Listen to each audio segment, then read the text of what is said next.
Shalom dan puji Tuhan saudara atas kebaikan Tuhan pada setiap kita sehingga pada hari ini kita boleh bersama lagi di dalam ringkasan pelajaran Sekolah Sahabat pelajaran yang ke-11 yang bertajuk Mengurus dalam Masa yang Sukar. Untuk memulai pembelajaran kita, mari kita berdoa. Bapa Surgawi, terima kasih atas kebaikan-Mu karena bersama dengan kami sementara kami mempelajari pelajaran Sekolah Sahabat kami pada minggu ini. Dalam nama Yesus kami berdoa. Amin. Minggu ini kita akan belajar bagaimana di tengah-tengah masa yang sukar, apabila kita perlu bersandar kepada Tuhan lebih daripada sebelumnya, terdapat beberapa langkah konkret berdasarkan prinsip Alkitabiah yang harus kita ikuti. Bacaan Alkitab kita seperti yang ada di screen saudara, dan ada baiknya kita mengambil waktu untuk membaca ayat atau bacaan Alkitab ini. Ayat hafalan Mazmur 50 ayat 14 hingga 15 mengatakan, persembahkanlah syukur sebagai korban kepada Tuhan dan bayarlah nazarmu kepada yang maha tinggi. Berserulah kepadaku pada waktu kesesakan, aku akan meluputkan engkau dan engkau akan memuliakan aku. Dan untuk membahas atau mempelajari pelajaran Sekolah Sahabat pada minggu ini, kita akan membagikan pada 5 topik seperti yang ada di screen saudara. Pendahuluan Sekolah Sahabat. Kadang-kadang dunia kita seolah-olah berputar di luar kawalan. Berlakunya peperangan, pertumpahan darah, jenayah, maksiat, bencana alam, wabak, ketidaktentuan ekonomi, rasuah politik, dan banyak lagi. Kitab Wahyu membuatkan krisis global yang secara khusus akan mempengaruhi mereka yang ingin tetap setia kepada Tuhan. Wahyu 13 ayat 15 hingga 17. Pada saat itu, mereka yang akan mematuhi perintah Tuhan tidak akan dapat membeli atau menjual. Lalu, apa yang akan terjadi? Atau apa yang dapat kita lakukan jika kita menghadapi krisis serupa hari ini, kena bencana lainnya? Bolehkah kita bersiap hari ini untuk menghadapi jenis krisis ini? Terdapat desakan yang kuat untuk individu dan keluarga memikirkan terlebih dahulu tentang kelangsungan hidup mereka sendiri. Sehubungan dengan itu, banyak buah pikiran dicadangkan untuk mencari jaminan hidup dalam masa yang tidak menentu ini. Kita ke tajuk yang pertama, yaitu mendahulukan Tuhan. Mengapa kita perlu mendahulukan Tuhan? Bagaimana kita mendahulukan Tuhan? Siapa yang akan membela kita pada masa sukar? 2 Tawarik 20 ayat 20 katakan, percayalah kepada Tuhan Allahmu dan kamu akan tetap teguh. Percayalah kepada nabi-nabinya dan kamu akan berhasil. Bagaimana Raja Yosafat mendahulukan Tuhan? Sebagai contoh, Raja Yosafat sudah bersedia untuk berperang. Namun dia menyadari keterbatasannya. Dia tidak dapat menghadapi gabungan yang mengancamnya. Namun dia tidak mencari bantuan dari orang lain untuk menghadapi krisis ini. Tapi dia berpaling kepada satu-satunya yang benar-benar boleh menolongnya, yaitu Tuhan yang Maha Kuasa. Ini bukanlah pilihan yang didorong oleh rasa takut akan ketidakberdayaan. Yosafat senantiasa melayani Tuhan. Dia tahu bahwa dia boleh mempercayai Tuhan. Apakah Anda memiliki pengalaman sehari-hari dengan Tuhan yang akan membantu Anda mempercayai Dia di saat-saat krisis? Kita ke tajuk yang kedua, yaitu percayalah kepada Tuhan, bukan akal Anda sendiri. Bagaimana semangat percayalah kepada Tuhan, bukan akal Anda sendiri, sangat penting dalam situasi dunia yang sukar. Siapa yang dapat kita percaya? Bagaimanakah kita mencapai keseimbangan yang betul antara melakukan apa yang kita dapat, pada masa yang sama percaya kepada Tuhan untuk semua perkara? Mazmur 146 ayat 3 mengatakan, janganlah percaya kepada para bangsawan, kepada anak manusia yang tidak dapat memberikan keselamatan. Bagaimana Daud tidak percaya kepada kekuatan Tuhan? Sebagai contoh, Daud tahu bahwa tidak ada manusia yang boleh menyelamatkannya. Dia belajar dari pengalaman Yonatan bahwa Tuhan tidak memerlukan pasukan yang kuat untuk mengalahkan musuh-musuhnya. Namun dia tergoda oleh setan dan ingin mengetahui berapa banyak prajurit yang dia miliki. Itu tidak dilarang, tetapi Daud menunjukkan bahwa dia lebih mempercayai kekuatan tentaranya daripada Tuhan. Tuhan di atas segalanya. Kita harus datang terlebih dahulu kepadanya sebelum menggunakan sumber daya manusia. Tajuk yang ketiga, waktu untuk menyederhanakan.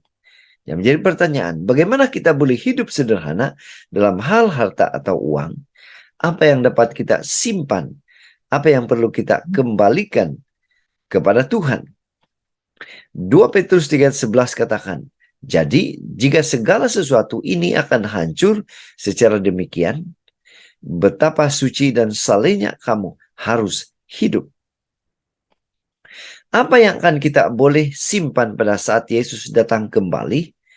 Selama masa kesengsaraan terakhir, kita tidak akan dapat membeli atau menjual. Jika kita memiliki sesuatu yang tersisa setelah itu akan dihancurkan oleh api. 2 Petrus 3 ayat 10 hingga 11.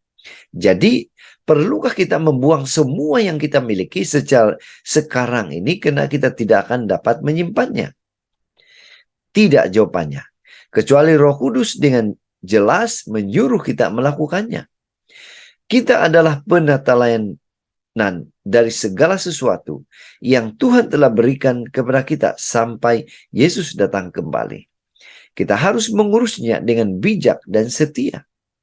Namun, kita harus selalu ingat bahwa apapun yang kita kumpulkan di sini bersifat sementara. Sekejap dan jika kita tidak berhati-hati, ia boleh berpotensi untuk merusak hidup kita secara rohani. Tajuk yang keempat, keutamaan. Apa yang akan menjadi keutamaan kita dalam hidup? Apa pilihan yang terbaik supaya kita mendapat hidup kekal? Matius 6 ayat 24 katakan, tak seorang pun dapat mengabdi kepada dua tuan. Karena jika demikian, ia akan membenci yang seorang dan mengasihi yang lain. Atau ia akan setia kepada yang seseorang dan tidak mengindahkannya yang lain. Kamu tidak dapat mengabdi kepada Allah dan kepada Mammon. Suatu saat kita harus memutuskan atau mengambil pilihan. Apakah akan melayani Tuhan dan kehilangan harta kita, atau mempertahankannya dan melayani seseorang yang tidak layak untuk dilayani?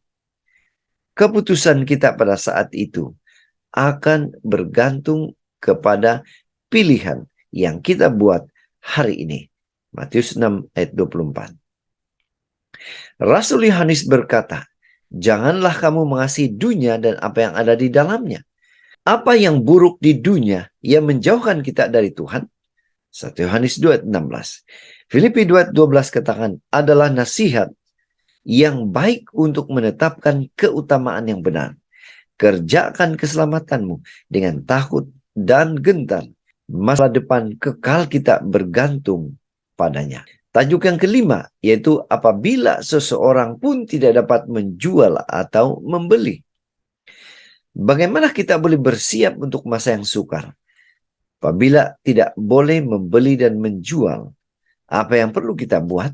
Wahyu 13 ayat 17 katakan, dan tidak seorang pun yang dapat membeli atau menjual selain daripada mereka yang memakai tanda itu, yaitu nama binatang itu atau bilangannya, atau bilangan namanya. Masa kesesakan akan datang bagi semua orang. Mereka yang mau tetap setia kepada Tuhan dan menaati perintah-perintahnya akan menghadapi masalah yang lebih besar. Jika kita tidak tunduk kepada kekuatan yang mengatur dunia pada saat itu, tapi tetap setia pada Tuhan, kita mungkin akan kehilangan pekerjaan dan harta milik kita. Namun, kita tetap boleh yakini bahwa Tuhan akan menjaga, menguatkan, atau memampukan kita. Bagaimana kita boleh mempersiapkan diri untuk saat-saat itu atau kesukaran itu bila tiba? Belajarlah mempercayai Tuhan dan hidup mengandalkan Tuhan hari ini. Salah satu ujian yang baik adalah setia. Mengembalikan perpuluhan kita. Jika kita gagal dalam hal yang kecil, bagaimana kita dapat tetap setia dalam krisis yang akan datang? Pena Inspirasi menjelaskan, kerap kali pengikut Kristus dibawa ke tempat di mana ia tidak dapat berbakti kepada Allah sambil menjalankan terus perusahaan duniawinya. Mungkin nampaknya bahwa penurutan kepada sesuatu tuntutan Allah yang tegas akan menyediakan sumber keperluan hidupnya. Bila kita memahami kuasa firman-Nya, kita tidak akan mengikuti anjuran setan untuk mendapat makanan atau untuk memelihara hidup kita. Pertanyaan kita satu-satunya ialah, mengetahui ini, kita akan menuruti yang satu dan percaya yang lain. Saudara, sekian saja ringkasan pelajaran Sekolah Sahabat kita pada minggu ini. Semoga ini boleh membantu kita di dalam mempelajari pelajaran Sekolah Sahabat kita. Mari kita berdoa. Bapa Surgawi, terima kasih karena sekali lagi kami diberi kesempatan untuk mempelajari pelajaran Sekolah Sahabat. Dan terima kasih memberikan kami pengertian. Dalam nama Yesus kami berdoa. Amin.